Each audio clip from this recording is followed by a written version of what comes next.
بہت سے ایسے دن جن کے تعظیم کی اللہ اور اس کے رسول صلی اللہ علیہ وسلم نے کوئی دلیل نازل نہیں فرمائی، اہل بدعت جب ان دنوں کو معظم سمجھ کر ان دنوں کا مقام اور مرتبہ بڑھا دیے تو سنتیں چھوٹتی چلی گئیں۔ آج اللہ کے لیے بتائیے، ہم مسلمانوں کے دلوں میں جو اسلام کا نام لیتے ہیں، اپنے آپ کو سنت کی طرف منسوب کرتے ہیں، رجب کے ان دنوں کا مقام زیادہ اونچا ہے یا ذی الحجہ کے ابتدائی 10 دنوں کا مقام زیادہ اونچا اور بڑا ہے؟ ہم نے ان دنوں کی تعظیم کی جن کے تعظیم کی اللہ نے کوئی دلیل نہیں اتاری، تو نتیجہ یہ ہوا کہ جن دنوں کے تعظیم کی دلیلیں تھیں ان دنوں کی عظمت اور ان دنوں کی تعظیم ہمارے دلوں سے ختم ہو گئی۔ یہ اللہ کی سنت ہے۔ ایوب سختیانی رحمت اللہ علیہ فرماتے ہیں کہ ایک بدعتی بدعت کا عمل انجام دے کر یہ سمجھتا ہے کہ وہ اللہ سے قریب ہو رہا ہے، حالانکہ وہ اللہ سے دور ہوتا چلا جاتا ہے۔ میرے محترم بھائیو، عبداللہ بن مسعود رضی اللہ تعالی عنہ، جانتے ہو کون ہے عبداللہ بن مسعود رضی اللہ تعالی عنہ؟ وہ عبداللہ بن مسعود جن کی دبلی پتلی پنڈلی کے بارے میں محمد الرسول اللہ صلی اللہ علیہ وسلم نے فرمایا، اللہ کے میزان میں عبداللہ بن مسعود کی دبلی پتلی پنڈلی احد پہاڑ سے زیادہ بھاری ہے۔ یہ عبداللہ بن مسعود کے پنڈلی کا وزن ہے۔ اللہ کے لیے مسلمان بھائی بتا، تو نے اللہ کے میزان میں اپنا کیا وزن بنا رکھا ہے؟ عبداللہ بن مسعود رضی اللہ تعالی عنہ نبی کریم صلی اللہ علیہ وسلم کے لائے ہوئے ہدایت کی طرف دعوت دیتے ہوئے فرماتے ہیں،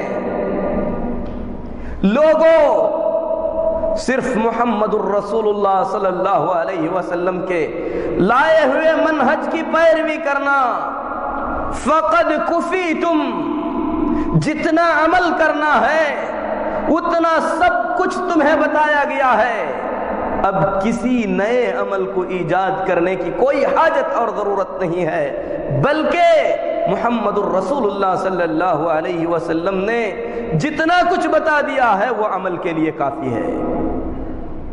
دین کے اندر کسی نئی چیز کو جنم نہ دینا۔ ذرا اس واقعے کے پیچھے جا کر دیکھیے کہ وہ لوگ کر کیا رہے تھے۔ اللہ اکبر، آج کی بدعتیں اگر وہ صحابہ دیکھ لیتے تو پتہ نہیں کیا کچھ کہہ دیتے۔ عبداللہ بن مسعود رضی اللہ تعالی عنہ نے صرف اتنا دیکھا کہ کچھ لوگ مسجد میں جمع ہیں، اپنے سامنے کچھ پتھر رکھے ہوئے ہیں، کچھ کنکریاں رکھی ہوئی ہیں، ایک آدمی کنکری پھینکتا ہے، سب سبحان اللہ کہتے ہیں، دوسری کنکری پھینکتا ہے پھر سبحان اللہ کہتے ہیں، تیسری کنکری پھینکتا ہے پھر سبحان اللہ کہتے ہیں۔ کتنا اچھا عمل ہے، اللہ کا ذکر کر رہے ہیں۔ عبداللہ بن مسعود رضی اللہ تعالیٰ عنہ کو جب اطلاع ہوئی، آ کر سامنے کھڑے ہو گئے، شیر کی طرح دھاڑا، کہا کہ اے بدعتیوں، یا تو تم لوگوں نے وہ علم حاصل کر لیا ہے جو صحابہ سے مخفی تھا، یا تو فضیلت میں تم لوگ صحابہ سے اونچے مقام پر پہنچ چکے ہو، ابھی محمد الرسول اللہ صلی اللہ علیہ وسلم کے برتن تک ٹوٹے نہیں، آپ کا گھر جس حالت میں ہے اسی حالت میں ہے، دین میں یہ نئے کام کہاں سے لاتے جا رہے ہو؟ جاؤ، جس طریقے سے اللہ کے رسول نے ذکر سکھایا ہے اس طریقے سے ذکر کرو، تمہیں اپنے نیکیوں کے گننے کی کوئی حاجت نہیں، میں گارنٹی دیتا ہوں کہ تمہاری ایک نیکی بھی برباد نہیں ہوگی، اپنی نیکیوں کے بجائے اپنے گناہوں کو شمار کرو۔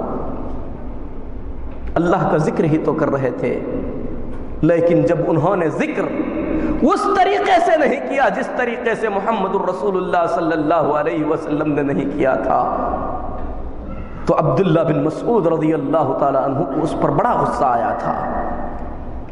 کہاں ہیں وہ لوگ جو سنتوں کے لیے تڑپتے اور بدعتوں کے لیے اپنے دل میں وہ جذبات رکھتے ہیں جو جذبات صحابہ کرام رضوان اللہ علیہم اجمعین رکھا کرتے تھے؟ میرے محترم بھائیوں، بدعتیں بہت زیادہ ہیں۔ موسم کے اعتبار سے لوگوں نے ہر مہینے میں کچھ نئی بدعتیں ایجاد کر لی ہیں، لیکن سب سے زیادہ بدعتیں جس مہینے میں انجام دی جاتی ہیں یہ وہی مہینہ ہے جس مہینے میں آج ہم اور آپ ہیں، رجب کا مہینہ۔ رجب کا مہینہ ابتدا سے لے کر آخری وقت تک بدعتوں سے بھرا ہوا ہے۔ اے اللہ ہمارے سینوں کو کھول دے کہ ہم بدعتوں کی حقیقت کو سمجھ سکیں۔ اے اللہ سنت سے تو ہم تمام کو قریب فرما دے۔ میرے محترم بھائیوں، رجب کا مہینہ اللہ رب العالمین کے پیدا کیے ہوئے دوسرے مہینوں کی طرح ایک مہینہ ہے۔ اس مہینے کی فضیلت کے سلسلے میں نبی کریم صلی اللہ علیہ وسلم سے کوئی حدیث ثابت نہیں ہے۔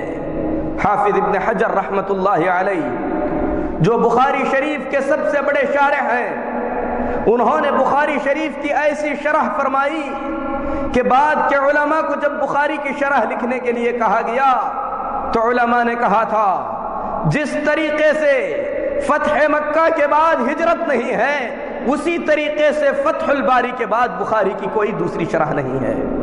علم حدیث کا اللہ تعالیٰ نے بڑا علم عطا فرمایا تھا۔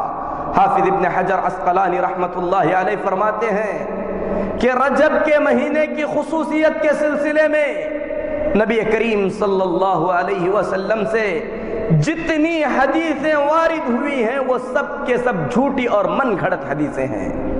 رجب کے مہینے کی فضیلت، رجب کی خصوصیت کے سلسلے میں کوئی ایسی حدیث نہیں ہے جسے دلیل بنا کر اس کی فضیلت کو ثابت کیا جا سکے۔ رجب کا مہینہ اللہ رب العالمین کے پیدا کیے ہوئے عام مہینوں کی طرح ایک مہینہ ہے۔ اسی لیے زمانہ جاہلیت کے لوگ رجب کے مہینے کی بڑی عزت کیا کرتے تھے۔ رجب کے مہینے کی بڑی فضیلتیں ان لوگوں کے پاس ہوا کرتی تھیں۔ حضرت عمر بن خطاب رضی اللہ تعالیٰ عنہ نے دیکھا کہ کچھ لوگ رجب کے مہینے میں روزہ رکھے ہوئے ہیں۔ حضرت عمر رضی اللہ تعالیٰ عنہ نے ان کے ہاتھوں پر مارا اور انہیں کھانا کھانے پر مجبور کر دیا اور کہا کہ یہ وہ مہینہ ہے جس مہینے کی تعظیم زمانہ جاہلیت کے لوگ کیا کرتے تھے۔ کاش آج کوئی عمر ہوتے جو بدعتوں کو ڈنڈے کے زور پر روکا کرتے تھے، جس طریقے سے رجب میں روزہ رکھنے والوں کو حضرت عمر رضی اللہ تعالیٰ عنہ نے زبردستی کھانا کھلایا تھا۔